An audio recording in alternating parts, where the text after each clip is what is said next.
তো ভাই দেখলাম যে এখানে মাথা ঠেকাচ্ছেন, এটা কিসের জন্য? ভাই আমি তো মাথা ঠাকাইনি, আমি খালি সবাই হাত দিচ্ছিলাম, আমি যেন হাত দিয়ে জয়রাত করছি এলাম আর কি। আচ্ছা, হ্যাঁ জিয়ারত হ্যাঁ করছিলেন। জিয়ারাত। না এই সম্পর্কে কোনো ফজিলাত কিংবা কোনো গুরুত্ব এটা জানেন? আমার কিছু জানা নাই কেউ, আমি ফজিলতে আমি সেই জন্য বুঝতে পেরেছেন এই। আসসালামু আলাইকুম রাহমাতুল্লাহ। সম্মানিত ভাইরা, রাসূল সাল্লাল্লাহু আলাইহি সাল্লাম বলছেন যে কুল্লু বিদআতিন দালালা, প্রত্যেকটা বিদআত হচ্ছে পথভ্রষ্ট। তো আমরা এখানে আসলাম, এই যে অনেক মানুষদেরকে সতর্ক করলাম এখানে, এরপরেও তাদের যে চিন্তা ভাবনা এগুলোও জানলাম যে তারা এখানে নাম লিখে এটার বিষয়বস্তু হচ্ছে যে তারা চিন্তা করে যে এখানে নাম লিখলে নাকি আল্লাহ তাআলা কিয়ামতের দিন এই নাম ধরে ডাকবেন। তো এই যে ভ্রান্ত ধারণা, এটা কোরআন আর হাদিসে কোনো জায়গায় পাওয়া যায় না, কিন্তু মানুষ এইগুলো করছে, তো এগুলো স্পষ্ট বিদআত।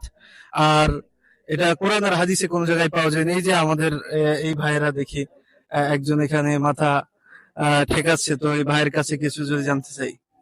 ভাই বাংলাদেশি, এদিকে আসেন।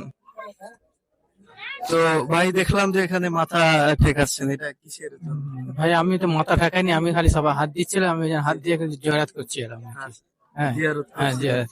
না এই সম্পর্কে কোনো ফজিলাত কিংবা কোনো গুরুত্ব এটা জানেন? আমার কিছু জানা নাই কেউ, আমি ফজিলতে আমি সেই জন্য বুঝতে পেরেছেন এই। ঠিক আছে, তো প্রিয় ভাইরা, এটা দ্বারা আমাদের মূল উদ্দেশ্য হচ্ছে যে এই জায়গাটা, এটা মানুষকে বরকত দিতে পারে না, কল্যাণ দিতে পারে না। কল্যাণ বরকত দেওয়ার একমাত্র মালিক হচ্ছে আল্লাহ তাআলা।